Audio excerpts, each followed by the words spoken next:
Stay classy, Golden Eagles. Hey guys, just wanted to go ahead and give you another video for our read aloud from our book, Because of Winn-Dixie by Kate DiCamillo. This is Chapter 7. Back when Florida was wild, when it consisted of nothing but plamato trees and mosquitoes so big that they could fly away with you, Miss Franny Block started in, and I was just a little girl no bigger than you. My father, Herman W. Block, told me that I could have anything I wanted for my birthday. Anything at all. Miss Franny looked around the library. She leaned in close to me. I don't want to appear prideful, she said, but my daddy was a very rich man.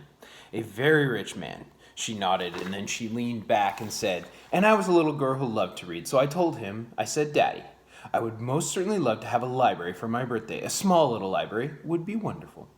You asked for a whole library? A small one, Miss Franny nodded. I wanted a little house full of nothing but books, and I wanted to share them too, and I got my wish. My father built me this house, the very one we are sitting in now, and at a very young age I became a librarian. Yes, ma'am. What about the bear? I said. Did I mention that Florida was wild in those days, Miss Franny Block said. Uh-huh. You did? It was wild. There were wild men and wild women and wild animals. Like bears? Yes, ma'am. That's right. Now, I have to tell you, I was a little Miss Know-It-All. I was a little Miss Smarty Pants with my library full of books. Oh, yes, ma'am. I thought I knew the answers to everything. Well, one hot Thursday, I was sitting in my library with all the doors and windows open and my nose stuck in a book when a shadow crossed the desk. And without looking up, yes, ma'am, without even looking up, I said, is there a book I can help you find? Well, there was no answer. And I thought it might be a wild man or a wild woman scared of all the books and afraid to speak up. But then I became aware of a very particular smell, a very strong smell. I raised my eyes slowly, and standing right in front of me was a bear. Yes, ma'am, a very large bear. How big? I asked. Oh, well, said Miss Franny, perhaps 3 times the size of your dog. Then what happened? I asked her. Well, said Miss Franny, I looked at him and he looked at me. He put his big nose up in the air and sniffed as if he was trying to decide if a little Miss Know-It-All librarian was what he was in the mood to eat. And I sat there and then I thought, well, if this bear intends to eat me, I'm not going to let it happen without no fight. No, ma'am, no. So very slowly and very carefully, I raised the book I was reading. What book was it? Why, it was War and Peace, a very large book. I raised it up slowly and then aimed it carefully and threw it right at the bear and screamed, "Be gone!"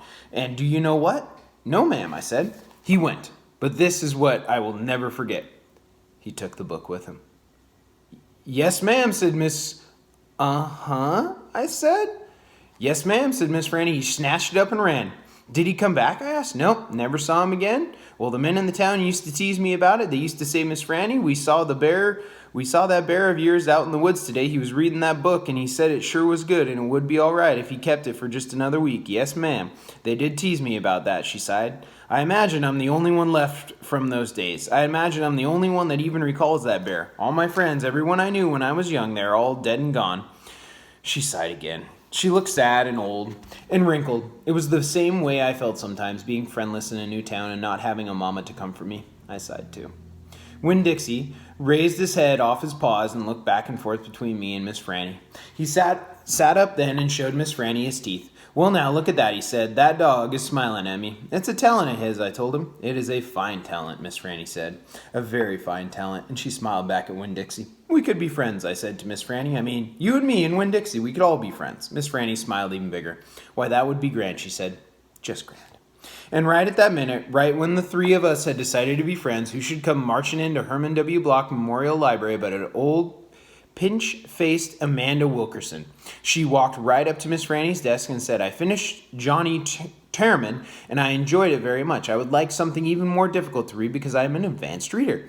Yes, dear, I know, said Miss Franny. She got up out of her chair. Amanda pretended like I wasn't there. She stared right past me. Are dogs allowed in the library? She asked Miss Franny as they walked up.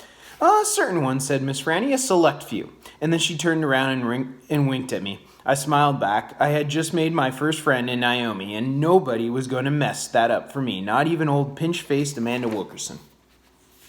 That's the end of Chapter 7. Guys, go ahead and if you cannot view this video or other videos or anything like that, or you're having problems of any kind, let me know. Leave comments below. As always, stay classy, Golden Eagles.